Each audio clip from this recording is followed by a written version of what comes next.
The following is a conversation with Jason Mensies from the popular Australian hunting YouTube channel, Liquid Antler. We discuss the intersection of hunting and mental health and the tragic loss of two of Jason's friends from suicide, and how he used hunting and exercise as a way to pull himself together and make sense of the chaos. We also talk about the pain involved in hunting and the contrast between that and the rich reward when you push through, and the issue of accountability in hunting in this modern day where community seems to be few and far between. As always, if you're interested in supporting this podcast and supporting yourself, I encourage you to go check out the Australian Hunters Club.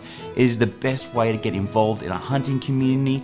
You can get things like access to free member hunts, win professionally guided hunts, as well as find yourself a mentor and grow. And so without further ado, on to the conversation with Jason.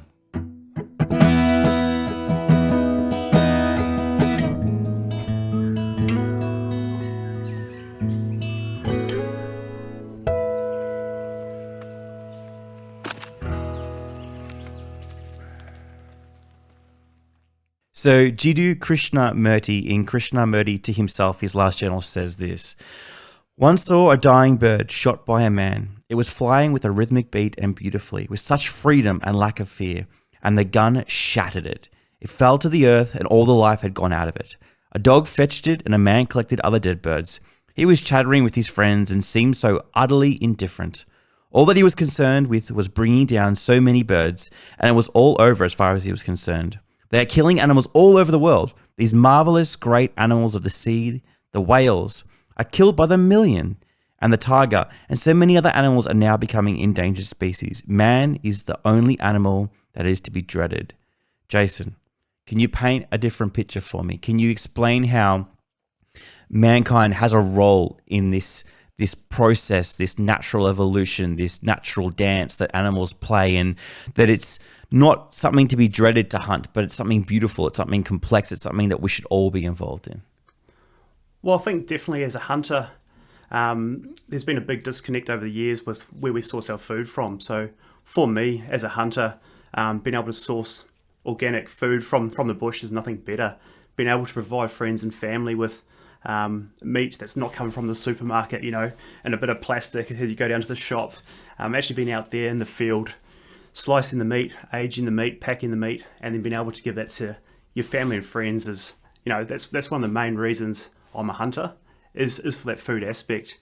And I think as hunters, we need to portray that, that kind of disconnect about where our food actually comes from. So for me, the best opportunity as hunters is to show what we are able to provide out in the field. And yeah, that's probably the big thing I see as a hunter, and how we can kind of reconnect with it. So that's how you can kind of explain or justify maybe the position, how, like, what's useful to get out of it. But I guess at the end of the day, you can't divorce the killing from the harvesting. I mean, so recently I spent time in South Australia with Paul from Magnum Hunts and Taxidermy, and Paul is like an incredible hunter. He's like 69 at this point. He's hunted his entire life. He's nearly done the Grand Slam. He's killed something like, I think he's got at least two trophy animals, and not just any trophies. Like, we're talking world record trophies from every single animal in the South Pacific, at least twice. And so he's super accomplished as a hunter, well known. And he talks about pretty passionately, he says yuppie hunters coming in from Melbourne or from wherever, and they just say, I'm only interested in harvesting. That's why I hunt. And for him, Paul finds that difficult because what he hears when someone says that, and this might not be what is true or reality, but this is what he hears, is, I'm not comfortable with just killing an animal. I have to kind of justify it by saying I'm harvesting it. And I would argue that the decision to harvest an animal is the most pure, and is far more pure in my mind than just trophy hunting. But you still can't, there's something true and right about what Paul's saying, is that you can't separate the killing from that process. Like, if we could harvest animals, I guess here's a question for you. If you could harvest meat from an animal without killing it, would you?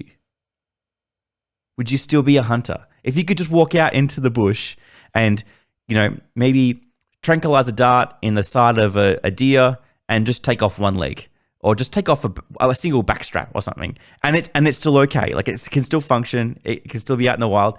Would you do that? I suppose if I relate it back to like our trialing that within the spearfishing community, so going from marlin, things with using a tag system. So probably as a hunter, hunting deer, for instance, which is kind of my main thing that I enjoy hunting. Short answer would probably be no at the moment. I love the skill and the challenge of hunting deer. Yes, there's definitely the meat aspect, but you are right. It isn't just about the meat. I think that's quite an easy way to justify what we do as hunters. There's definitely the skill and the kind of just that primal kind of opportunity to go in the bush and put your skills up against an animal such as a deer. So it's actually an extremely tough question to try and think through. Definitely the meat is important to me, but it's also that skill set and putting me in that position of testing myself. So yeah, very, very tough question, that one. So, I mean, I guess what I'm kind of getting at is the question is, do we need to be ashamed of giving in is even the wrong word.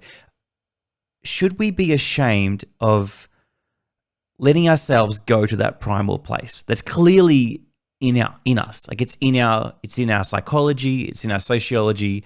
You could even, some people might even argue it's in our genes, it's in our very biology, and it's been conditioned over thousands of years of evolution.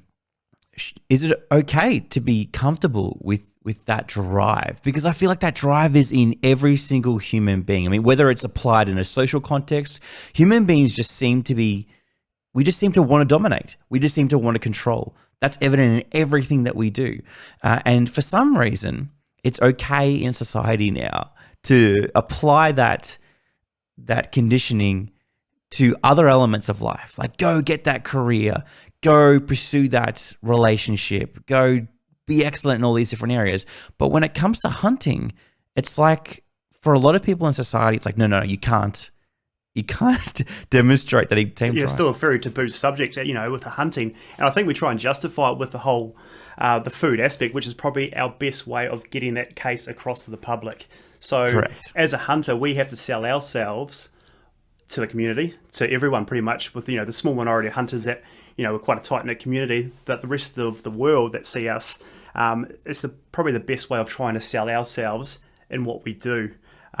Yes, there's definitely the primal aspect, but for us trying to sell it to everyone, I think the food aspect is the way that we're going to get people on side, and also kind of, open the opportunity to other hunters joining the community.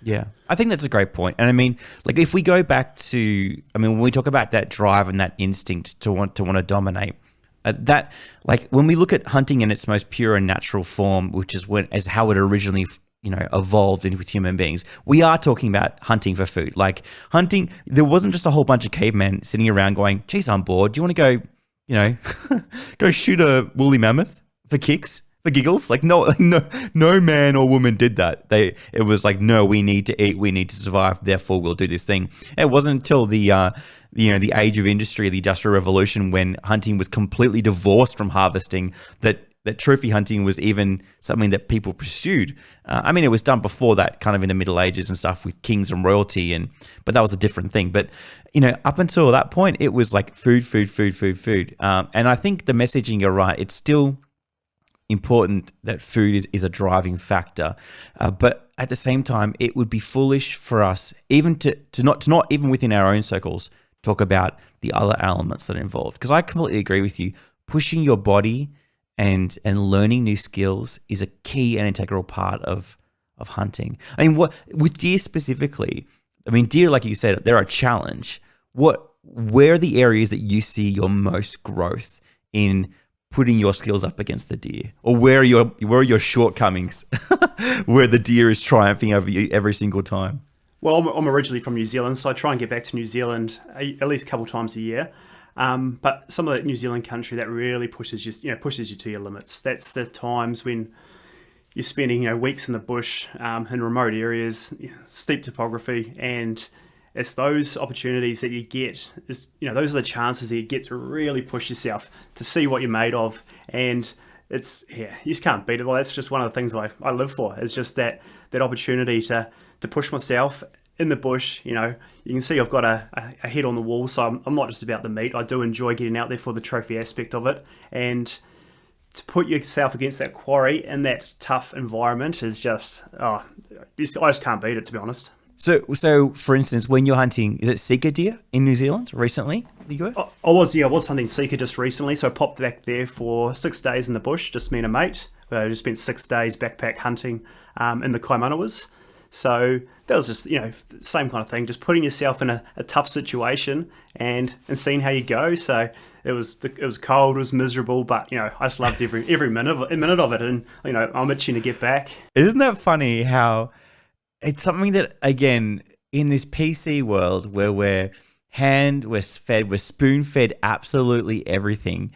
Everything is instant, everything is streamed, everything is Amazon Prime delivered. Like that, we can enjoy the hardships, and when you really experience the richness of pain or misery, it's almost like. Yes, well, exactly. It heightens the success. It's like success isn't success if it hasn't sucked. It's like when you're a millionaire, everything is worthless. Yeah. Because, well, not a millionaire so much now. Yeah. Anyone can be a millionaire nowadays. Maybe a billionaire. Everything becomes worthless. And so when you're hunting deer, you Sika, in New Zealand, so the elements are kicking your butt because you're not used to them. The terrain is kicking your butt. The weather's. How is the deer kicking your butt? Like, how are they outwitting you? How are they outplaying you? Well, you're in their home. You're in their area that they're familiar with. Steep country, thick country in places. And Sika deer, they're a smart, elusive, but amazing deer to hunt. Just when you kind of think you've got them dialed in, they'll do something that makes you question them, and it's just about just immersing yourself in it and just seeing how you go. So having that 6 days previously, or just in April, was just a great opportunity just to sharpen up those skills, because it's been a few years since I'd been back with everything that had been going on. So it was just it was a great time, and also just to spend a great time with a mate as well that I hadn't hunted with for quite a while. So you've been away from it and you had to sharpen those skills. What were the things that particularly you really found like, oh, that was hard, or oh no, I need to remember to do that thing, or like what were those things specifically that you found that you had to kind of get back into the groove of? Well, fitness is the number one thing, I think, for any hunter. So for me, I have been working on my fitness for the last year, so really, really picked that up. But with the deer itself, we were in a very open kind of, probably in hindsight, not the best area to be hunting, the raw. It was a bit of a last minute trip, so it was a bit of a see what was available, jumped on it, and then just kind of went for it. We did have success, but in hindsight, probably a tough area to be hunting. Big open tops, very exposed. Southerlies whipping through. It was cold. It was wet. It was miserable. But I'm smiling as I say this because I loved it. So it's the funny things you put your body through. But I'd jump back there at a heartbeat now if I could. But with the Sika deer, they weren't roaring, so we were hunting them during the rut. That's when they become vocal. Well, they should become vocal.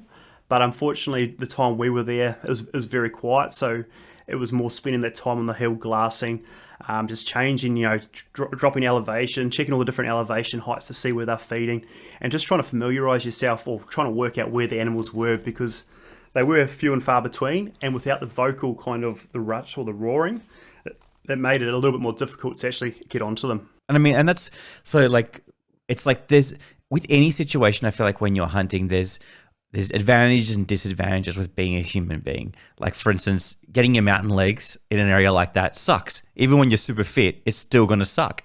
And I was thinking about this the other day when I was walking up a spur, and I feel like I've got really good legs, and I hunt a lot in the high country, so you have to have good legs, but it's still hard. Mm-hmm. But these, you say, I've got good legs as a human being, but these deer are going up and down these spurs, up through these systems and these gullies every single day.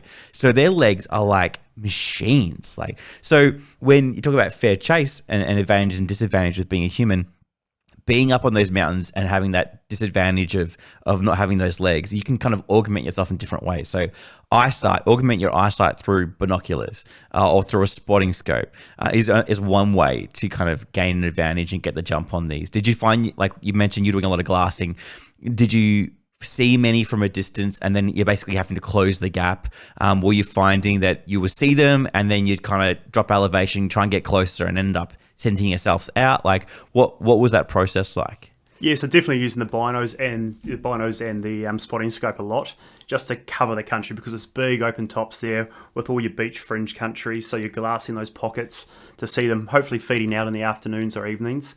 But even that is we did see deer. There were a few getting around, but not what we were expecting. So once we did spot an animal, it was then trying to close in on the deer. So, you know, spotting at 5, 6, 7, 800 meters away and then closing that distance. And, you know, within that time, of course, they've moved on. So you're chasing around. But, you know, you say that, and then what the deer I did manage to get, it was pouring down with rain, open tops, middle of nowhere. We're kind of, my mate John and I were up there, and we're, you know, kind of questioning our sanity. What are we up to? You know, why are we up here in the middle of the open tops? It's pouring rain. There's going to be no deer around. And then out of the corner of Jono's eyes, he spots a stag 600 meters away, right on the ridge line, and coming straight for us. And we just looked at each other and said, you know, you got to be kidding. What's this thing? What's he doing up here? So we managed to get ourselves into a pretty good position, and he pretty much walked to about 150 meters out and just like in the clag, and I managed to get a good shot on him. But you know, you do all that work, you know, you think you're doing all the right things, and then the stag was literally up on the skyline. So it was one of those moments you kind of, you know, you don't shoot deer sitting in the tent. So it was definitely worthwhile being out, but it was wet and miserable, but we managed to get one on the deck. I feel like that's the one saving grace with hunting, is that I've just learned over the years, like I'm an eternal optimist, which is terrible. My wife's a pessimist, and so we balance each other out. But being an eternal optimist allows me to keep a pocket of my mind during a hunt allocated to Murphy's Law, knowing full well that I can do 98% of the hunt the way that I think it should be done, making all the right decisions and saying absolutely nothing, and then not feel disheartened because I go, there's 2% left. I've got to walk back to the car. Yeah, maybe exactly. Murphy will show up. Like, and he does. Like, it's amazing how many times it does. It's like you say, you're walking the track back, or you're in, you know, there's a deer right by camp. It's always those little percentage, you know, little things that often they do turn up, and it's, you know, you kind of shake your head in disbelief, but you got to be ready. You never know when. Exactly. And I feel like that makes you hungry. It makes you hungry for the hunt, because you're like, you learn as a hunter, you're growing, you're evolving, you're hunting with different people, they're contributing different things, you're kind of testing and measuring success based on that new knowledge, and it's kind of like this scientific approach, and you feel like you're getting better and better and better. And then a stag just walks down the skyline to 150, probably in the wrong direction with the wind, because you're, you know, trying to hunt with the wind in your face, and everything is wrong. Everything is completely against everything that you know, and then it's successful. And then part of you just goes, oh, great, there's still things to learn. Exactly. Opportunity. It's just one of those crazy things, and it's and it's a great thing about, you know, like, this is a new area. I'd never been there before. So, you know, we were just keen to cover country. So we just spent the 6 days covering as much country as we could, just getting a feel for the area. And that's one thing I love with the hunting aspect as well. You know, it's just not about taking the deer, but I love exploring. So if, you know, it's always wondering what's over that next ridge. So it's always pushing that little bit further to, you know, to see what's around the corner, or is there a deer over that ridge, or what's over there? And it's just, just love it. And I feel like I think about willpower quite a lot. And for me, it's this elusive thing.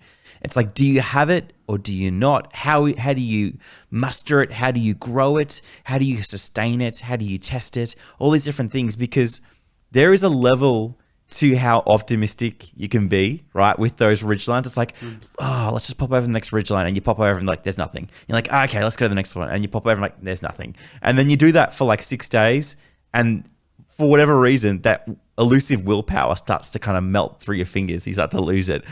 And even with that 2% allocated to Murphy's Law, it can be hard to put in all of that work and see no reward. And especially in a day and an age where everything is spoon-fed to us, man, that is a skill to grow. But like you said before, when you put in that time and experience that pain or experience that difficulty or that journey, and then you get the win where the stag just goes, all right. It's almost like nature goes, all right, you're all right. I'll give it to you. Like I'll give back, and then you get that win. Even if we hadn't shot that animal in that 6-day window, it's still it's still so rewarding. I look back on that trip and go, okay, I explored a new area. I know now if I want to go back, I know exactly what's going on. I've got a good feel for the land.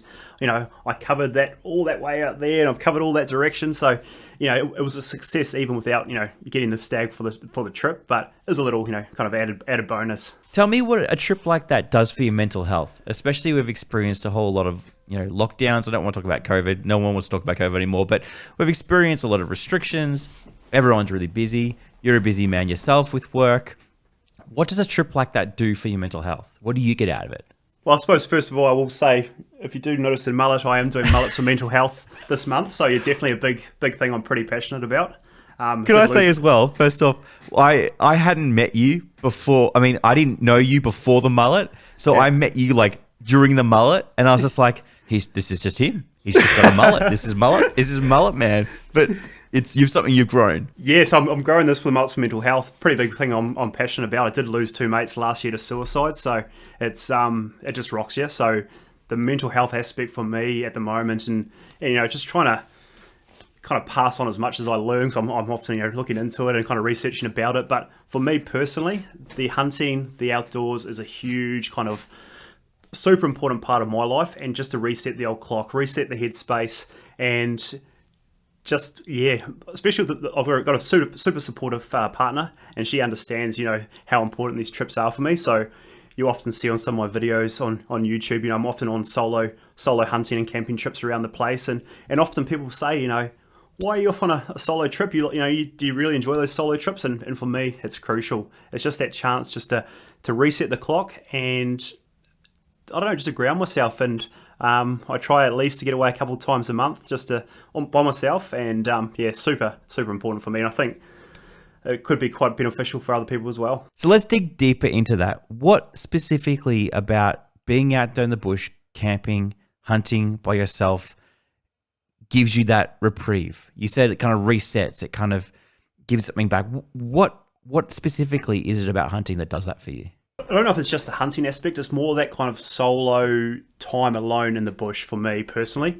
You've got the stresses of work, stresses of life. For me, it's an opportunity to throw the phone away. The phone, majority of the time, you're out of reception. So there's no kind of external voices coming in. So it's such that chance just for me to be out there by myself and just process. It just gives me an opportunity to process, things that have been going on, and it's just that time alone in a beautiful spot in the bush, which I love. That I find super helpful for me just to reset. Yeah, isn't it funny how you can spend time out in nature, which is full of stimulus. Like more stimulus that you can receive from a phone in terms of push notifications, or from a family or a partner or even a workplace. It's far more stimulus. Yet at the same time, all of that stimulus doesn't make you nervous, doesn't make you anxious. It doesn't compete for your attention. It kind of comes in and it goes out, and you can choose and pick what you want to engage with. Which is what I've always found interesting and beautiful is that you can walk into a beautiful landscape and appreciate the shape of a gully, or you can focus on the grass and what's interesting about the grass, or you can be thinking about how the wind is moving through that gully, or you can be thinking about the sounds of the birds and how it's like there's so much going on. And it's almost like once you empty everything else out of your head, like you shake out like a piggy bank, little things can start to seep in and you can appreciate them and enjoy them. And it's like this radio station that was playing the whole time anyway, but you can just dial in and then listen to it, and then change stations and listen to a different track and change stations to something else. And there's this kind of relaxing flow to it. I mean, that's probably the best way that I can describe to people. No, definitely, because I think in today's age, we're just kind of bombarded from all these kind of external, what I call external voices, everything, from socials to the whole range of things. So just being able to put that away, put that aside, and, it's just to immerse myself, if it's hunting, hunting an aspect, or even just like photography or parts of that, just capturing that moment for myself is just, great. I love it. I just recently got back from a trip I did to Styx State Forest, so that was hunting down New South Wales. I spent 4 days.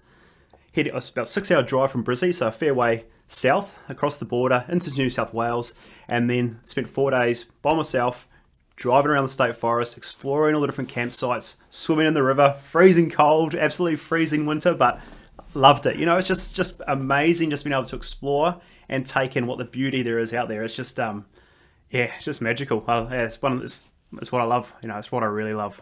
Do you find that it takes time to kind of ease into that? Like, can you just completely switch off and say, all right, phone's gone, I'm in the car, and then do you experience that relief immediately, or do you find that you have to kind of slowly move into it? And then maybe another question is, as you're leaving that trip and you're coming back, do you find it's a gradual kind of volume increase of the static again, or run me through that? Yeah, it's definitely not a straight switch off. There's everything from work, life, that as you start to drive that 6 hours down, that's still going through your mind. You're still getting text messages coming through in bits and pieces, but after that first night in the bush, sitting around the campfire, just with your thoughts and nothing else, that's when the dial definitely just starts turning down, and you start immersing yourself, just sitting around, who doesn't love just sitting around the fire and just looking at it for hours, literally just sitting there and just looking at the fire. And it's it Styx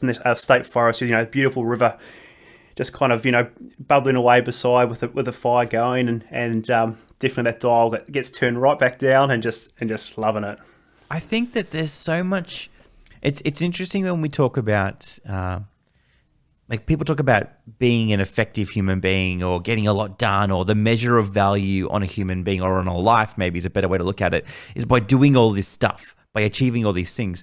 But there's something beautiful about like waking, kind of shaking yourself out of a trance when you've been staring at a fire for like 30 minutes and you're by yourself and you're like, oh geez, I just burnt 30 minutes looking at that fire and I almost can't even remember it. Like, it's like when you're driving a car and you're driving from A to B and you've driven that route so many times that you kind of wake up and you've traveled like 20 kilometers and you're like, oh, I wasn't even aware of that last 20 kilometers. I was just in autopilot. And I feel like there's something beautiful about that process. There's something good and natural. And it's when we don't have that we become these anxious, uptight, grumpy people.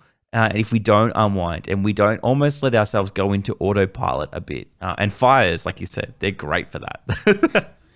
and just like I was saying before, my partner knows how important it is for me for that chance to reset, because if I don't get that time away by myself, you can tell the difference with me. It's just those things that it's just, something for me, that for those trips away are just super important, just for me to be able to, I don't even know how to really explain it, but I'm lucky I've got a supportive partner that allows me to get away and do it. And yeah, it's definitely high on the list of things that I have to make sure I keep doing. When you don't do it, let's get real. Let's get real honest, okay? Because that's what this whole podcast is about. Is no small talk, no BS. So when you don't have that, in the times when you haven't had that, what happens? Do you get grouchy? Do you get snappy? Do you get grumpy? Do you get sooky? Like, what happens to you as a person when you don't have that time? Well, I'm one of those people that just love to be busy. So I'm doing 1,001 things all the time. So I'm always up early into it, big days.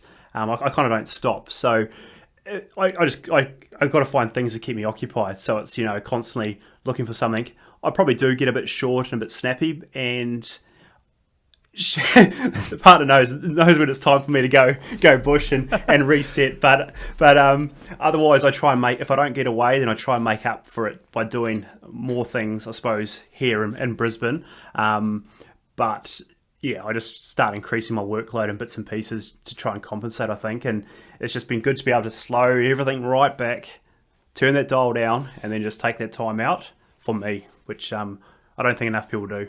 Does your partner preemptively have those conversations and says, "Hey, Jace, you're getting a bit snappy, mate. Like, I think you need to go out," or are you better at going and saying, "Hey, I've got, I'd love to go out this weekend or next weekend or whenever, a month's time. Do you mind if I go out?" Like, run me through that process.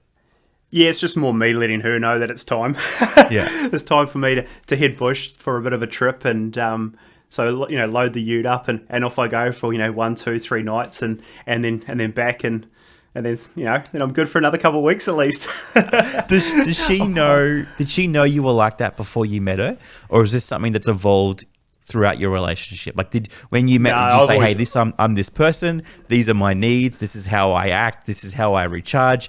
And if this is to work, like, get on board, or this isn't going to work." Like, run me through that.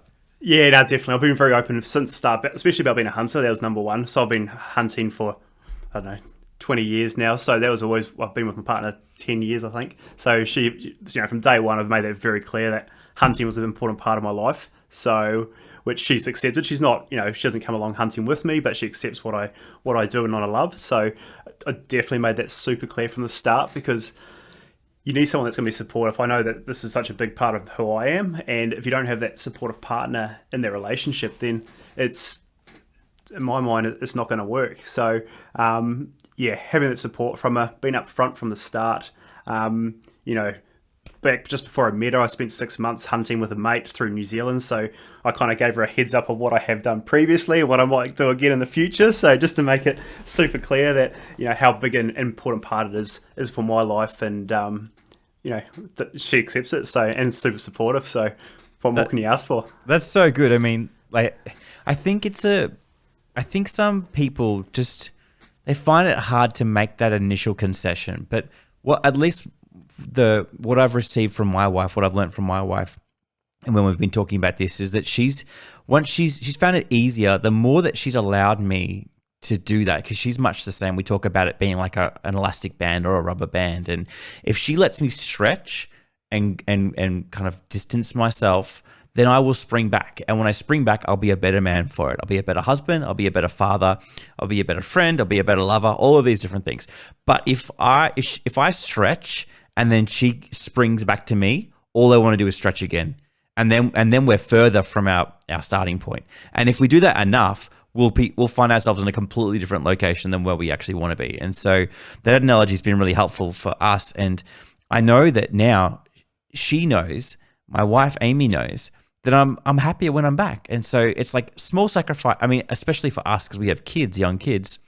At the time of this recording, an 8-year-old and a 10-year-old, like, that's a sacrifice that she has to take. It's not like when I leave that she can just, it's like, oh, well, Chris is gone, I'll do whatever I want to do. I mean, when she goes, I'm like, I like my own time, so it doesn't really affect me that much. But Amy is much more social. So she really misses me when I'm gone, and I miss her, but not in the same way. And so it's a sacrifice for her to allow me to go do that. But she knows that this is the way I am. And if she wants the most out of the relationship, if she wants the most out of me, then time and time again, she's seen the evidence of that. And that makes it a bit easier, I think. Yeah, well, for Nadine and I, we don't have kids, so we don't really have that kid aspect. And I also work, in the mine, so I have quite a reasonable roster. So it does give me a lot more flexibility than the average person, which I am grateful for as well. So I do have the freedom to get away a lot more than the average person. So I make the most of it. I'll take that opportunity, and I definitely try and get out a lot. So it's one of the kind of benefits and positive things from I suppose not having kids at the moment, and also that kind of lifestyle roster I'm working. If we can go back, and if this is too sensitive a topic, let me know. But I want to get to the heart of things. When your two friends committed suicide, did you intentionally, like, what was that like for you as a young man, having these relationships, being in I imagine you were in a good place yourself, and then having this happen? How did that affect you? Oh, it was tough, to be honest. I really battled through that. It was so one was a workmate, one was a mate back in New Zealand, and it just the ripple effect of it is just it's devastating, to be honest. It's super devastating, and you kind of question why, what. It's it's just so many questions. That's the tough one with it, and that's kind of given me definitely the motivation to look into it a bit more, get more of an understanding around mental health. But just that the ripple effect from it is just devastating to families and friends. It's shocking. Did you kind of, when that experience happened and these feelings came that you needed to process and feel and experience, and they're obviously bottling up inside of you and you're feeling the weight and the pressure increase, retreat's not the right word, but did you find solace in hunting? Was that something intentional and you were like, oh man, I need to go out. I need to process this in an environment that's not work or that's not home. I need to process this in a place where I can turn that radio down and just kind of feel things in a natural way. Hunting in the outdoors has definitely been one aspect, but the main aspect I've kind of found strength and kind of help to turn the noise down is fitness, just everyday fitness for me.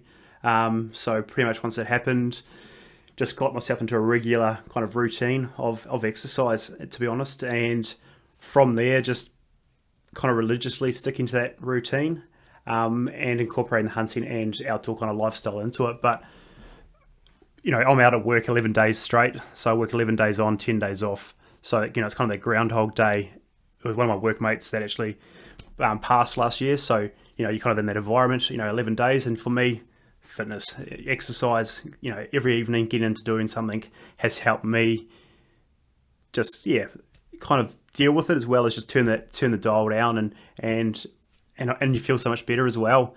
Finishing up the day, get into the gym, going to play tennis, playing some basketball. It doesn't also, improves your fitness. It helps you hunting, which is a definite bonus. But to me, that really helps my headspace. That's the big one I've really taken, and really run with it. What specifically about that fitness gives you that reprieve or that healing? Is it the repetitive nature? Is it the discipline? Is it kind of bringing structure to the chaos? And suicide is something that just doesn't feel natural, doesn't feel logical. And when something like that can happen, you can feel like all of the reality that you thought existed is becoming untethered, and you kind of starting to lose your grip on what makes sense. Whereas fitness is very much I can take control. I can be, like you said, religious about it, ritualistic about it in some sense. Is that part of what made it helpful? Well, I suppose one thing, like a lot of blokes, I'm not the best. I'm not the best about talking about things like this. I probably should be a little bit more open about chatting and talking about it. But as blokes, we kind of, I don't know. It's not always the easiest to talk about. So for me, exercise was a way to just get into that rhythm, get into that routine, and get the endorphins going. Get you feel good. Like there's nothing better than, so easy to come home at the end of the day and just jump on the couch and turn the TV on, but you feel crap. You feel average. You haven't achieved. For me, getting back, getting that discipline, getting that motivation to do a 12-hour day at work, plus then go play tennis for 2 hours, go play basketball for 2 hours. It's big long days, but it just really helps the headspace, keeps the energy levels up, and keeps your mind ticking over. So I don't exactly know the answer to that one, but for me, it's been really really positive. I think you've already answered it somewhat in what you've just said. There's something about satisfaction and gaining wins and feeling like you've achieved something that can help raise the spirits, or can help you feel a sense of purpose, or feel like you belong. I mean, like you said, it's so easy to flick on Netflix and just binge, just not binges in the channel, binges in the process of just sitting there and just letting the noise distract you. Whereas fitness or hunting or camping or something that involves something from you or takes something from you, but also gives back, you can go, no, I went and I did something. I accomplished something. I strengthened my arms or my legs or my body, or I strengthened my mind, or I strengthened my spirit. Or it's like when you experience the loss of a loved one, that creates a hole in you, that creates a gap in you. And sometimes things like hunting and fitness can start to fill that hole with positive things. And that's really quite profound. I mean, when it comes to hunting, are you attracted to the difficult hunts? Like recently I went to spend a bit of time in Queensland, and sometimes the hunting there, at least the people that I was hunting with, and I'm not going to drop names and I'm not going to embarrass anyone, but it was like let's sit by a dam in the afternoon and just watch some deer roll in, and then we'll shoot them.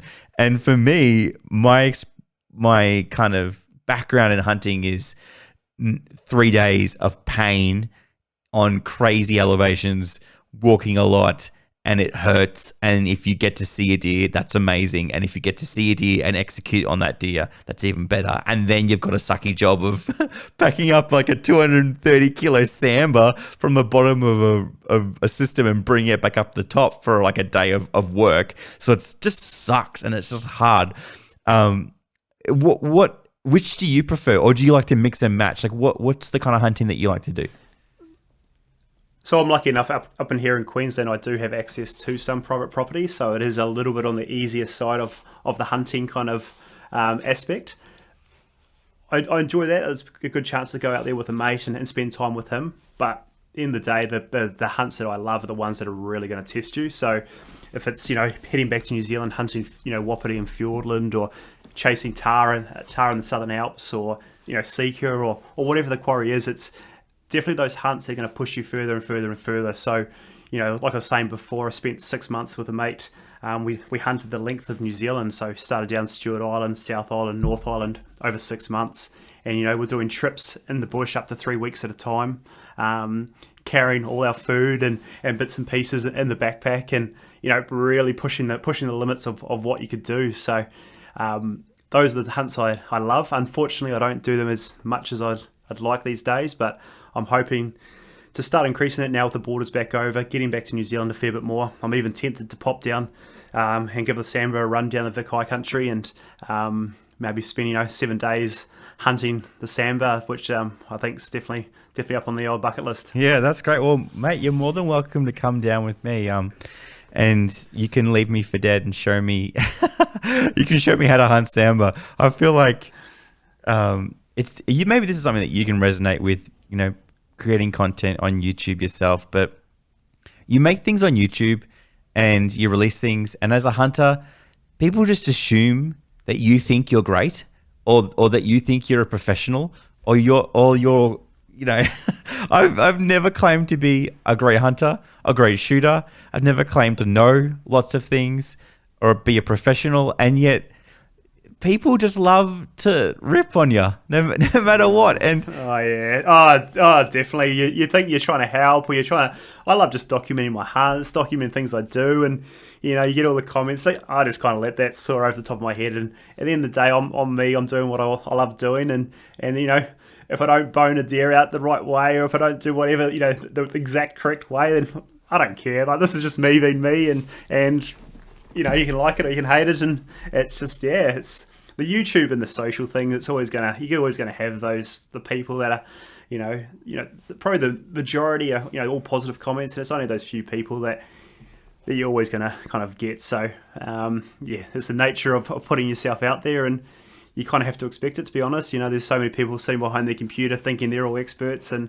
there's guys like us just putting something together, and hopefully a lot of people are enjoying. So why do you film your hunts? Do you film your hunts? Is it for you, like you said before, so you can go back and look at it and be like, oh, geez, wasn't that great? Or what a great memory, or kind of relive those moments and capture and document and share those moments? Or do you have an intention of doing something greater than that? Or it's not greater, or just something more? Are you creating the content for other people, or do you have other goals in mind, financial goals in mind? Like, why do you film your hunts? Because it's not being a hunter that films hunts. I'm not a YouTuber. I'm a hunter that films my hunts.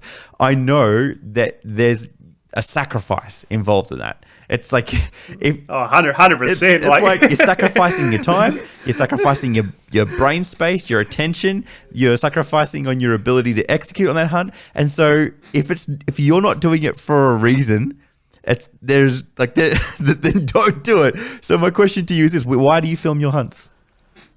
So yeah, first of all, if you think you're going to make money out of YouTube, if no one's listening or watching, you're not going to. Okay, so you don't do it for the money. Well, I definitely don't from what I make out of YouTube. But for me, I love photography. I love videography. I love hunting. I probably now just as much enjoy the videography and photography side of as actually pulling the trigger. To be honest, I love being able to document a hunt. And what I'm trying to work on at the moment is constantly improving those videos, to try and tell a story, to try and get viewers engaged, to come along on the hunt with me. I enjoy the storytelling kind of side of things, and just trying to improve my skill set to portray what we as hunters are, how we go about it. And yeah, I'm hoping to try and portray us in a bit more of a positive light. I think we get a pretty bad rap a lot of the times, which we sometimes unfortunately do on ourselves. But I hope with some of my videos, I know definitely some, not all of them, but it's going to help portray what we do as hunters to the public. So, it's a great place to kind of be out there showing what we do, why we love it. And I hope some of my videos kind of show that. Do you feel a pressure? I mean, if you're representing hunting to a hunting audience, but also to a non-hunting audience, do you feel a pressure to censor or hold back or just be sensitive? Or do you just think, no, this is what we do, and as long as I'm being authentic, for instance, if you shoot a deer, are you going to show the bullet hole? Are you going to show gutting? Like what's your process and what's your thoughts regarding that? Yes, I'm very open with all my videos. I'll show shots. I definitely show all the butchering. I'm very I try and promote all the butchering side of things to show what actually does happen once the shot's taken. It's not that's the shot taking the shot's the easy part. Then it's boning out the meat, getting the meat back to camp, processing the meat. So I'm very open about that. But there are some aspects of our hunts that, like a recent hunt, for instance, I shot a couple wild dogs, and I really kind of wrestled with the idea: do I show the footage? Do I not show the footage, or do I just kind of keep it totally out of the video? So I actually wrestled with that idea a lot. I sent messages to mates to kind of get feedback from them, full thoughts, because it's such a controversial topic. So I was hunting up in Queensland, private property. The landholder, they asked us to shoot wild dogs on the property. They're a big issue for them, and we managed to get 2. So I really struggled though, because I knew how much of a controversial subject it can be. So in the end, I didn't show the shot.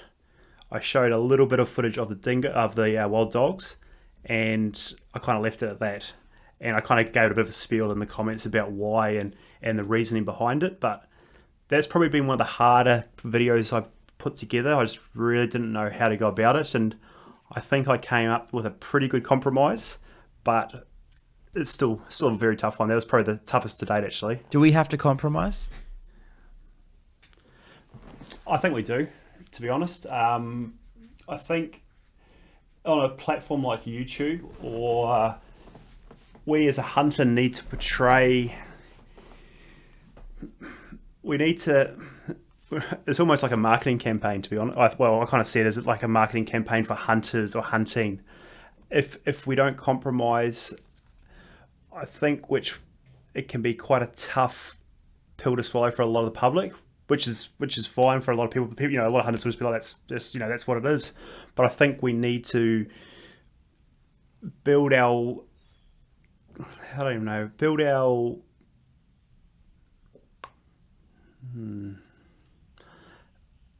I think hunters, especially in Australia, need to build up their reputation or how they're perceived by the public. So I think there is definitely some room for a little bit of compromise in some of the videos, in some of the social media posts. Deer or your animal that you've shot in a pretty respectable, if you're going to start posing with them, a decent, nice photo. I think just little things like that can go a long way to how we are perceived. Let me play devil's advocate for you and use some of your language that you've used to kind of dig a bit deeper. So if it's a marketing campaign, shouldn't you accurately describe the product to the public? And if it's a pill to swallow to heal an ailment, does it matter that it's hard to swallow? Shouldn't you just swallow it? Unfortunately, I think with the public and hunting, there's too much of a divide. And I don't think we can be, I think a little bit of compromise has to go through to get that marketing campaign across the line. I think we've done a lot of damage in the past from the way we've been perceived. And I think there's a lot of ground to make up for us to really kind of get a presence back in the community and be accepted. Generally, like there's definitely hunting communities around, especially rural areas and things where it's a lot more accepted. But in a city like Brisbane, Melbourne, there's still a lot of room to go and a lot of room for movement to see us really kind of accepted as as an acceptable kind of lifestyle, I would say. That's a fair point. Let me play devil's advocate again, and this is something that. So let me make it clear that I agree with you, but I think that there's more to mine from this. So I will go there for the sake of the podcast and people listening, and for the sake of knowledge in general. Do you honestly think society? Let's just stay within Australia for the moment, because it's different in different countries. Let's be very clear about that, especially in America. The way that hunting is perceived in America is very, very different. The way that hunting is seen in an Islamic country is very, very different. But in Australia, in our democracy, in the current situation in 2022, do you think with enough, using your words, positive marketing from people like you, putting in the time, thinking sensitively and carefully about your content, do you think we can have a strong enough marketing campaign to make a difference, to change people's opinions, to carve out a little place in the social pie of, no, that hunters are like people who are interested in 24-hour fitness, or people who are interested in permaculture? Or do you think that we can do that? Yeah, I do. I definitely think there is. I don't think there's been room already or movement in that way. Sorry, there's been movement in a positive move towards hunters. In Australia, like you say, it is a little bit...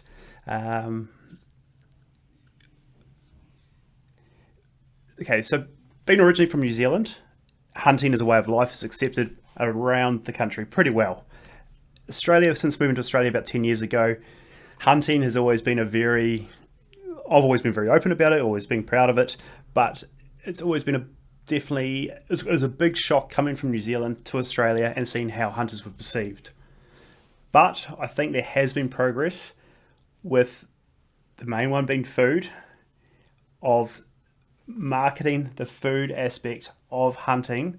I think is our best way as the hunting community of being, like you're saying, getting our little slice of the pie. I think that's going to be the main way that we will be better accepted within the Australian community, especially around the main capital cities. Do you think, just that it's Australian society broadly that isn't accepting of hunting, or do you think it's a small pocket of society that has a very loud voice? And the reason why I asked that is because I am with you. I one of the major reasons why I create hunting content on YouTube is because I want to, first of all, educate new hunters and help guide them and shape them, because I know that they represent an angle that people see. And if we take mentoring and developing new hunters seriously, then it's like each of those people becomes a poster child for hunting in a positive sense. So if we can replicate that, then that's a great way to promote hunting as a positive lifestyle. But also equally, I create hunting content for non-hunters as well, because I think that we need to, like you said, market ourselves. And I do that in front of the camera and off the camera. So often I will go into our local supermarket fully dressed in camo, which sounds ridiculous. Not on the way to a hunting trip, literally just like, I know this will generate conversation. And I'm someone who's happy to have conversation. In fact, I love conversation. And so I'll be fully dressed in camo. I'll go through intentionally the 10 items or less aisle because I want to talk to a human being. And I'll put my stuff on the counter, and 9 out of 10 times they say, "Hi, how are you?" And I'm like, "I'm good. How are you?" And they said, "I'm good." And I'm like, "That's good. Why are you good?" And then we start up a conversation, and then that leads to, "So are you a hunter?" And I was like, "Yeah, I am." "What do you hunt?" Mainly deer." "We have deer in this country?" "Oh yeah, we have deer in this country. Let me tell you all about it." And there's been times when I've literally been in that aisle speaking to a person at the cashier for 10 minutes about, because they're interested and they're engaged. And that kind of leads me to the conclusion that maybe it's just a few people with loud voices that represent certain interests that don't like hunting. But Australians in general, if you were to have a conversation with them out of the blue or run a poll, which I'd be curious if this has been done, and if it has, and you're watching this on YouTube, drop a comment below and share a link. But if you said hunters, good or bad, what would the general population say? What do you think?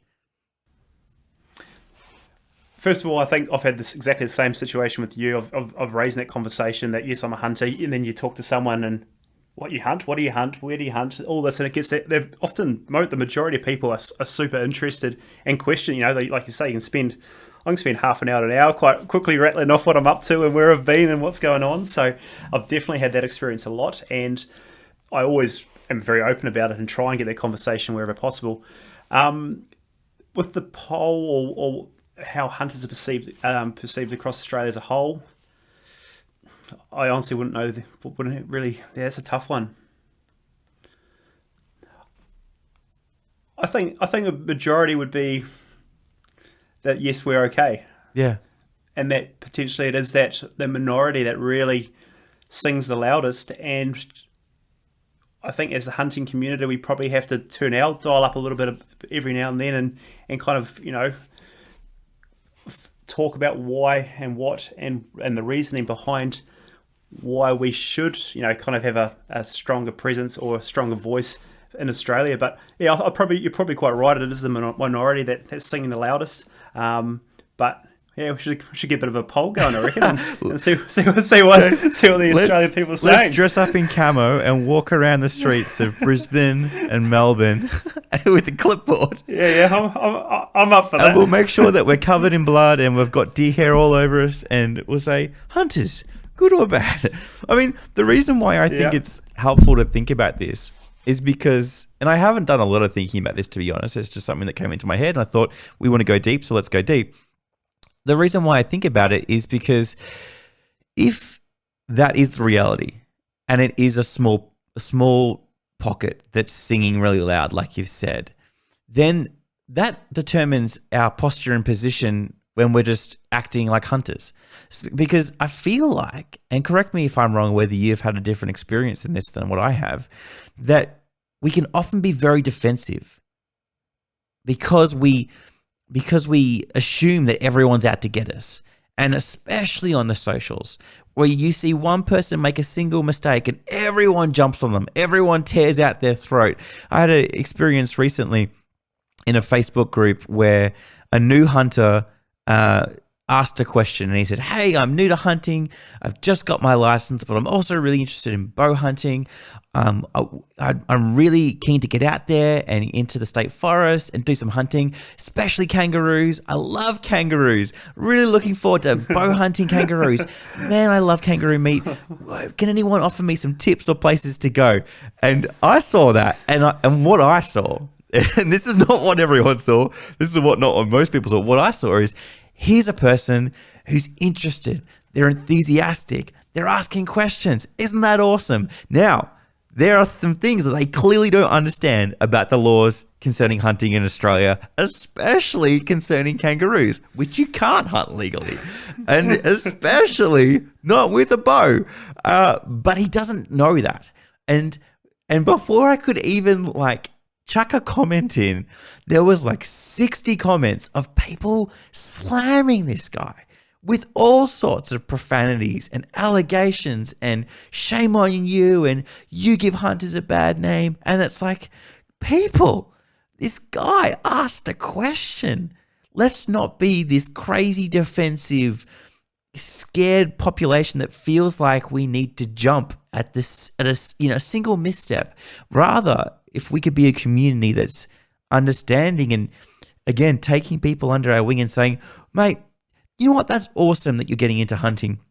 Just so you know, you can't actually hunt kangaroos. And yes, kangaroo meat is awesome, but you can't hunt them with a bow. And here are some of the reasons why legally why we have these laws as a country concerning hunting of kangaroos.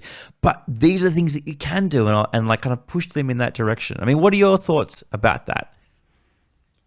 Yeah, because definitely the hunting community, probably, when I do post something on, Facebook, Instagram, it's probably I'm more worried about what the hunting community often is going to say in regards to my post than anyone else. To be honest, I don't get a lot of negativity from the general public or the antis. It's probably more other hunters, like you're kind of saying, jumping on you. Why'd you shoot that? Why didn't you shoot that one? What? Why? What? So I think the hunting community, we're probably We definitely don't do ourselves any favours with like the example you just spoke about there. And I think there's definitely big room for improvement, like you're saying, for us as a community to come together and how to hold ourselves accountable. But at the same time, we have to all be in the same direction. And there are definitely a lot of newcomers into the hunting industry, especially in Australia here, or the hunting community.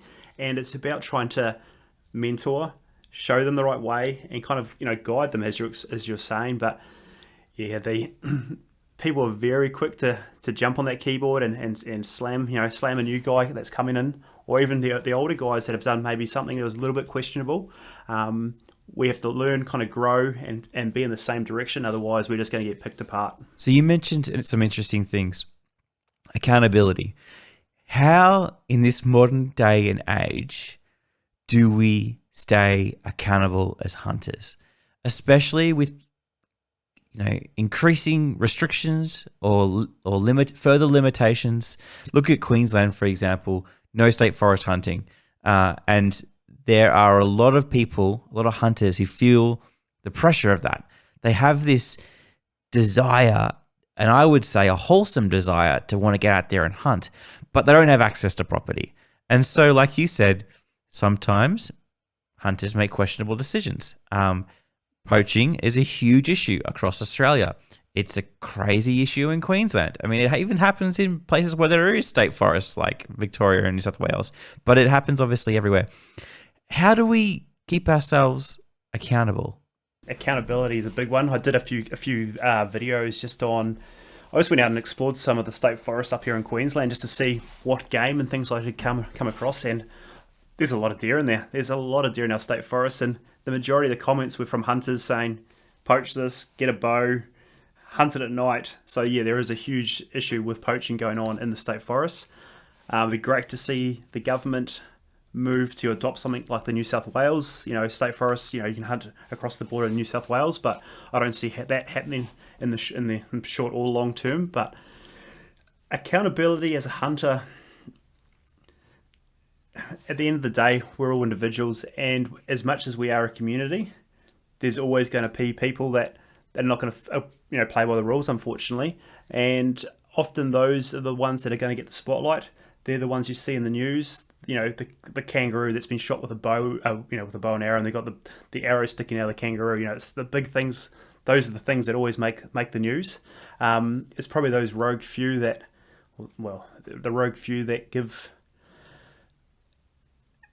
who are not accountable for their actions, or only when they actually get caught. It's a tough one. There's a lot of rogue hunters out there. And unfortunately, we all fall under the same umbrella, and I don't exactly know how we can. Yeah, it's kind of up to your morals and your kind of character as a hunter. So that makes it really difficult. I fear, like we're talking about before, how we can have an optimistic view about the hunting part of the social pie kind of getting cut out and being legitimate in its place. And if there's anything I know about human beings, it's that we are deceitful, untrustworthy, unreliable. Yes, I have an optimistic view about life in general, and I love people. I think we all have value, but I also know that we're all broken in some regard, and we do make mistakes, and we do fall short, and no one's perfect. And so my fear is if the only accountability that we have is either our own moral conscience and ethical framework, or the hard line of the law catching us out and putting financial pressure on us in terms of fines or jail time or community service or any other number of judicial kind of consequences. If that's the only thing, if they're the only two things that can keep us accountable, that's incredibly dangerous. And that doesn't bode well for society, because I think you're a man of integrity from the time that we've spent together. And I'm not just talking about this podcast. I'm talking about previous chats that I've had in person or over dinner. I think you're a man of integrity. So I have no worries about you. And I hope that you feel the same way about me. And a lot of the other hunters I know, I trust as well. But it's the hunters that I know who are self-declared poachers that I worry about. See, I don't have to worry about you being accountable because you have a strong ethical framework, or because I hope that we'd have a strength of relationship that if I caught you doing something or heard you doing something or you told me you did something questionable, I'd say, mate, what are you doing? Yeah. And you'd say, oh, geez, you're right. And you'd take that on board and you'd learn and grow. But it's the hunters who are like, it's my right. And I know a lot of them. I know a lot of hunters who are like, I don't care. It's my right to go out into those state forests. It's my right to go onto that person's property. If I'm not hurting their livestock, if they don't see me, if they don't even know that I was there, it's my right. So is there no other hope? I mean, I feel like I have a little answer, but I want to see if you have any other thoughts. Is there no other way that we can stay accountable apart from those things? Well, for me, I suppose it's just the way I try and show. I don't think there is a lot of options in regards to, well, all we can do is help continue to build our community. There's always going to be the rogue ones. There's rogue people, there's rogue groups in every kind of whatever you're into. For me, it's more about portraying through my videos, through my socials, of what we should be as hunters and trying to grow in that direction. But to be honest, you're always going to have your poachers. You're always going to have the people that are going to do what they want. I don't think there's any way that you can get around that, to be honest. You mentioned your community, being accountable to your community. Who is your community? When you say community, what do you mean? Break that down for me. Well, when I talk about my community, it's my followers, the people that follow me on my Instagram, my friends, my family, the groups I'm associated with, Australian Deer Association, all those different organisations. But the biggest one for me is what I kind of put out into the public, what they see, and hopefully they kind of adopt, the same not mindset, but same kind of the same. Not sure actually. Let me bounce off what you said about the ADA. I don't know how affiliated, you said you're affiliated. I don't know how deeply connected you are to your local ADA branch. If you went and let's use that wild dog example. You went and shot some wild dog. I mean, this is not a great example because the ADA are all about deer, not about wild dogs. And the two don't have a lot to do with each other, although there is a crossover. But let's say, for instance, the ADA were really concerned about wild dogs and the image of the hunter engaging with wild dogs. And you went and you did this video and you had no sensitivity. You plastered footage of the dog getting its head blown off, and then you picked up the head and you shook it in front of the camera and were like, yeah, boy, look at this. And you were just completely insensitive to the people who, would perceive that in the wrong sense, and maybe even maybe even is the wrong thing to do all that. Is your strength with the community that is the ADA strong enough that someone would call you up and say, mate, saw your video or heard from Bob who you were hunting with, geez, mate, what's going on? Like, pull your head in. Like, do you think that would happen? Do you know anyone in the ADA who would do that for you? So personally, I'm not that strongly associated with the ADA, so it was a bit of a bad example before I'm a member, but I'm not a kind of active member with the ADA. I suppose I'd hope that my community on YouTube would pull me up. I think I'd have a stronger connection with them, and if they saw me, and they have, people have pulled me up on things before. Shooting younger stags, that's one of the ones I could probably, being pretty honest, is, guys pulling me up and saying, hey, that 12-point red stag you shot, why? Should have left it. And in hindsight, looking back, I probably should have. It's probably one of those things that I pulled the trigger.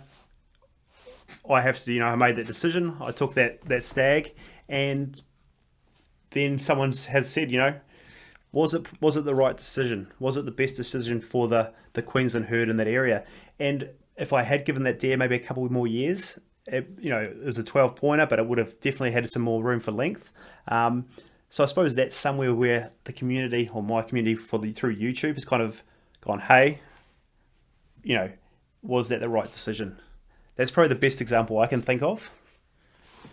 That's interesting because, you're talking about people in a community that you don't physically know, right? But obviously the strength of that connection is such that it forces you to introspect and think about that and then change, which is really interesting because usually for most people, that only happens when you're confronted with someone who you have a deep relationship with. Like, you obviously don't let everyone, if you took the criticism of everyone that you met, you would be a shell of a person. Like, you'd be a nervous wreck, an anxious wreck. So we pick and choose who we're accountable to. But it's interesting that for you, your community has that kind of unique position and power to influence you. And that's a really positive thing. I imagine you've gone through a journey where you don't listen to everything your community says, and you take it with a grain of salt, and you have a filter. My question is then, what about people who don't have a YouTube channel and don't have a YouTube community? They're left to like their own mates or social media. Let's say Joe Blow went and shot a 12-pointer, really young, and he posted it on YouTube, and he gets absolutely ripped to shreds. Not YouTube, sorry, Facebook. Gets ripped to shreds by everyone on there. Is that kind of accountability positive, or is there a better way for it to manifest? And what would that better way look like? Well, there's definitely a better way. Like, if you read all your comments and took all the advice from everyone that left a comment, then sure, I wouldn't be doing much. It'd be, but like I was saying before, most of the comments I do get are positive. And at the end of the day, it's my decision when I'm out there what I'm going to do. For Joe Bloggs shooting the 12-pointer and then posting it on Facebook, once again, you're putting yourself into that public forum. So as soon as you post that photo, then you are, you're opening yourself up to a lot of potential criticism or comments. So as soon as you hit that post button, it's the nature of social media these days. So if you want to post up, you're going to have to expect some backlash. Is there a better way? I definitely think there is. Mentorship, trying to find someone that you can learn from. I think I remember watching a couple of your videos that you found a mentor pretty early in your hunting career. I had the same thing. So from when I started through university, met up with a couple of great mates, still great mates now with them, and they kind of showed me the ropes. And that was back in New Zealand, and it was kind of learning and seeing and kind of observing what and how they went about it, and also kind of their moral compass in the hunting world. And I suppose I picked up a lot from them and continued to grow with that over the years. But definitely being able to put yourself with someone or learning from someone is just,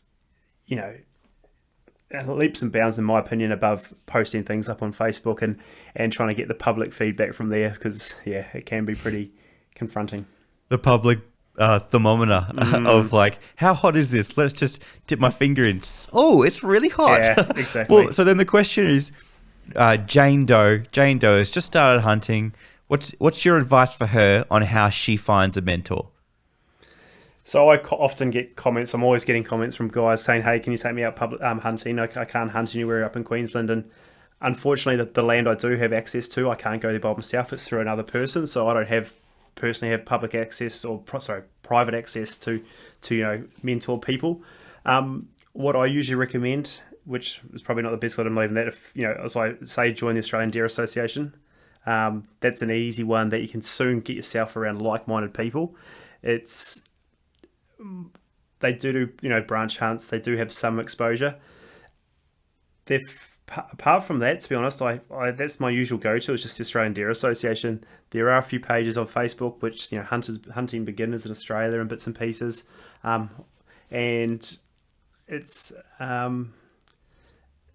not an easy thing to find a mentor, because most people are very cagey. It's not easy that someone's going to take you under their wing and say, "Hey, come along with me. I'll take you to, my spider. We'll go hunt deer, or we'll go hunt goats."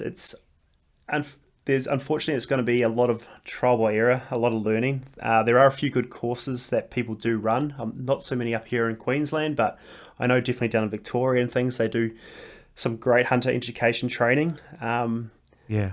But yeah, apart from that, it's definitely a hard one to get into if you don't know someone that's already doing it. Yeah, I think you're spot on that clubs are essential. I've really been convinced over the last probably year and a half of the importance of clubs in the hunting ecosystem. And if we don't champion clubs, and I'm talking about championing the clubs that are doing good. Not every club is good. Not every branch of a club that is good is good. And so there needs to be a certain due diligence for the person to go out there and have a look and ask some questions from people and say, does hunting club X, Y, and Z do anything for you? Or is it literally just genuine reason and insurance? Are people actively connecting? Are people actively finding mentors? Are people actively going out on hunts together? Or is it all just a load of fluff? The money that's going into clubs, if it's an associated body, is that getting spent on the right thing? Is it worth it? Is the big question. Because what really saddens me, and I've spent a lot of time, especially in the last 8, 9, 10 months researching this, is there's just a lot of terrible clubs out there that are just going through the motions, that are full of infighting, that are full of politicizing, that are full of people. It's like at the top upper echelon get great benefits. They have great hunting opportunities. But your standard pleb who's just a regular member gets nothing. And if we can't rely on our clubs to offer opportunity, learning and education, like you mentioned, what the ADA do with their hunter ed stuff, which is fantastic, mentoring and hunting opportunities, then I don't think there is another answer. I don't think there honestly is. You can't, and this is going to suck for people who are watching this on YouTube, but I'm going to say it, even if Chase won't, is that you can't expect the YouTuber, I hate myself for saying that, the hunter who is producing content on YouTube to go out on a hunt with you. And I don't want to say that to be mean. I'm not trying to be pessimistic. I'm just trying to be honest and real, because that hunter has and I'm not even talking about myself. I actually do a lot of hunts with people, but at the same time, we have lives, we have families, we have jobs, and we're trying to work really hard to do these things. And there's this kind of romanticism, whatever that word is, of like going out on the hunt with that person and having them as your mentor.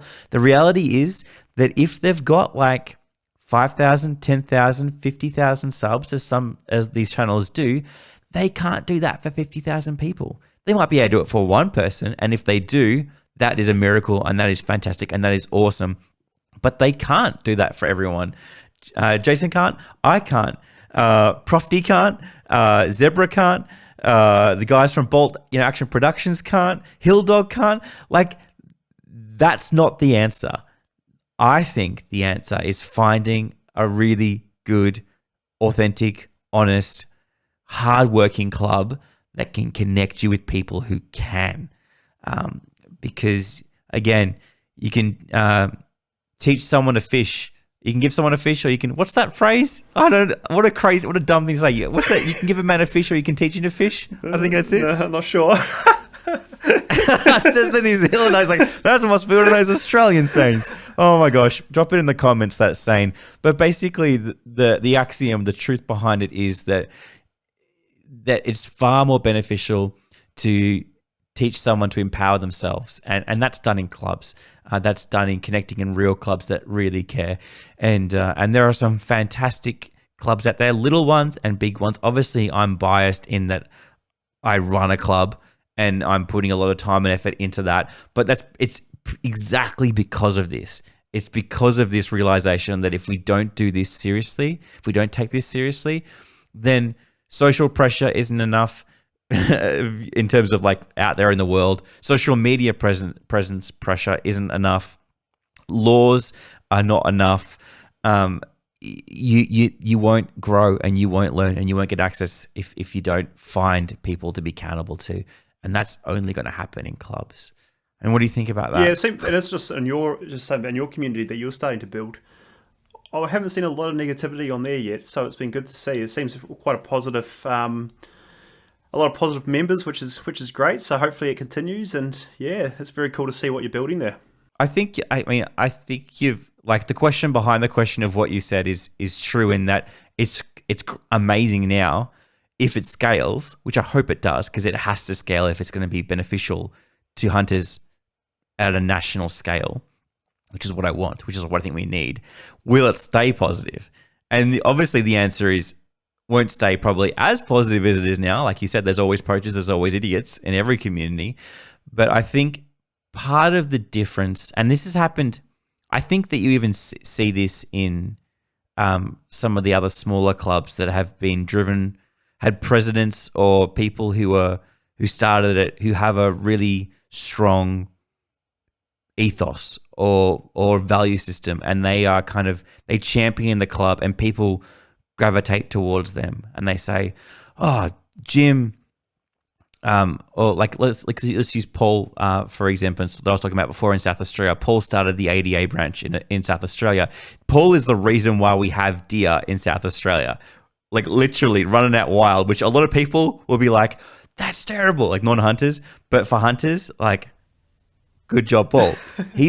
People joined the sorry, was it the ADA or was it the SSAA? I think it was the ADA. I could be wrong. Could be the SSAA. It was one of those big clubs he started. And people joined that club because of Paul. Because they're like, I trust Paul. I know Paul's values, and therefore I will jump in the same boat with Paul and we'll all go together. And I think at the moment, a bit of that's happening with the Australian Hunters Club, in that people are watching on YouTube and saying, Chris is doing a good thing, or I hope they're saying this. I like Chris's values. I resonate with Chris's values. I'm going to go join in what Chris is doing. And when you get enough of those people together, it has nothing to do with Chris. It's just that we're all the same. Yeah, exactly. In fact, it's kind of like this shared momentum of everyone that I think is super interesting. But I mean, do you want to be more involved in the ADA? To be honest, probably not. I should be. I should be involved in something. I should be involved in something a little bit more, but give back to the community a bit more. It's probably a little bit selfish. I love my hunting, and I probably should try and give back a little bit more. I hope I try to a little bit through my videos, but I definitely have a bit more room to give back a bit more to the community. So yeah, I probably should look into it a little bit more. Is this just the world that we live in, though? Like, feel free to push back and say, Chris, you're full of rubbish. Like, I mean, like, are we just living in a world now where life is too busy? There's too much going on. You need to look after yourself. Community's great, but like at the end of the day, you need to be the master of your own destiny and you need to make it happen. Is that the reality? Or Like, I think it's definitely important to give back. Like it's, there's been people over the years that have given so much to me and so much opportunity, not just in hunting, but anything you're involved in. So if I'm willing to, or if I'm not willing to give back, then then I can't expect to see growth and see improvement in what we have here in Australia with the hunting community. Like it's not just one person or individuals that are going to make it see improvement. We have to kind of group together. And if I'm personally not willing to put in the effort, then how can I expect to see improvement? I can't get here and start harping on how, I want to see this, this, and this. But if I'm not personally putting that time in, then I can't really comment on it. To be honest, then I shouldn't be commenting on it. I have to be putting my part in and helping where I can. So I realise that's all right. I'll go back through this podcast and I'll just delete out all the things that you say about community. No, I mean, with that said, in all seriousness, you are doing a great thing with your platform on YouTube. You are taking things seriously. You are being sensitive. You are taking the opportunity to take the time and show people things and teach people things and explain things to people. There are YouTube channels out there. There are platforms. There are Instagram accounts where it's just like all headshots and it's just like headshot compilation. Go check out this headshot and it's all about me, and look how good all my stuff is, or like, look at this great gear I've got, or this is a gear review of this product and I got this product for free and look how cool I am. But I feel like you have this is not that this is a plug. I don't want this podcast to be like, this is a plug for Liquid Antler. But at the same time, offsetting what you said about before, about kind of feel like you need to contribute more to community, you are doing a good thing with your platform. And I think it's a valid and good and positive contribution to the hunting space in Australia. Hey, no, cheers for that. And it's definitely... and you definitely have to hold yourself accountable, because it is very easy to start going down the product thing and trying to push and, try to build and build and build. But yeah, I sometimes just have to stop and go, hey, what am I doing here? I probably shouldn't have done that, or I should be focusing more on another aspect, and just keep it original, keep it who I am. I love hunting. I love getting out. That's what I want to be showing. So it's very, I don't want to start getting tempted to start doing all the bits of gear and all that kind of things, which is very easy too, because you do start getting the offers. But plenty of time in the bush exploring, loving what I do. That's number one, and I say keep that going. I think that's great, man. I think you're absolutely spot on that. There's a temptation for especially younger guys and girls who have been raised in this boiling pot of influences and of different pressures, that when you start gaining a measure of success, you get a taste for it, and then all of a sudden offers come in and people start noticing, and you feel the pressure of, well, this video performed really well and I want people to love me and I want to get more exposure and I want to keep growing, therefore I'll go make that video again and again, and I'll make it again and I'll make it again, and it gets more sensational and I get more offers, and all of a sudden I'm a channel that reviews eskies or hunting knives or generators or whatever, whereas what I originally went into it was this heart to teach people, to show people this experience and stuff. So it's I think that's if you can learn that lesson early, then that's a valuable lesson, because it is not easy putting in, I'm going to say 50 hours more, 60, 80 hours into a hunting video, and then it gets like 200 views, and you're like, oh man, that felt good. Great. I'm so glad I made that content. Geez, let's make another few of those. It's a tough old grind, like you say, the hours and time you put into a video, and then, you think this is going to do great. This is the one, 100 views, 150 views after the first few days, and you're going, oh. But at the end of the day, as long as I'm proud of what I put together, if it gets 500 views over the life of the video, then so be it. I enjoy putting it together, and that's why I do it. I love it. I love being out there. I love videoing. I love putting the story together, and the success of the video on YouTube is not going to stop me, making these videos. I'll still keep making them. I love doing it, and it's great. I mean, I think that's absolutely spot on. You have a great heart. I really appreciate the skill and the expertise that you kind of leverage in your videos. Like, I've watched so many hunting channels where the pacing is just terrible. It's like, no, we don't need to see that GoPro of you walking through the bush for like 1 minute straight. It's like, we can capture what you're trying to sell in 10 seconds. And you do a great job of just, you make these hunts come alive. If, you know, as someone who watches your stuff and appreciates your stuff and appreciates you, you feel like you're next year. I'm standing next year with the rifle over my shoulder and my legs are hurting as you walk up that mountain. And it's through little things like interesting camera angles or intriguing dialogue or explanations or just the skill and the forethought that you put into your content really helps. And a lot of people wouldn't be able to articulate that. They wouldn't be able to say why they thought your videos were good. They would just say, oh, I like his stuff better than his other stuff or her stuff.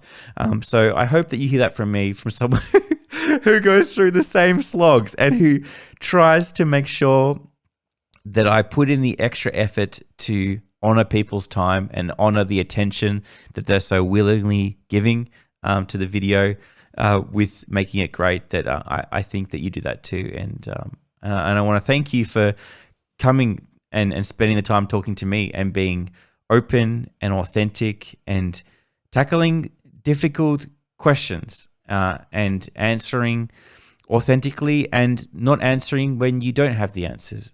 There's value to that, and I appreciate it. So thank you.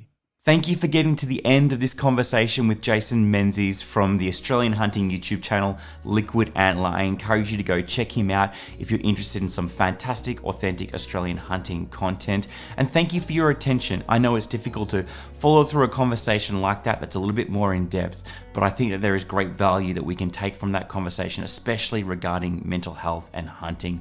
Again, I encourage you, if you want to support this podcast, support me as well as support yourself, the best way to do that is to check out the Australian Hunters Club. australianhunters.com.au is a fantastic way to get that accountability that we were talking about in this episode. Find a mentor, grow and learn. There is nothing that beats hands-on learning with other human beings. So you can go check that out if you're interested. Otherwise, hopefully I see you in another video and conversation soon.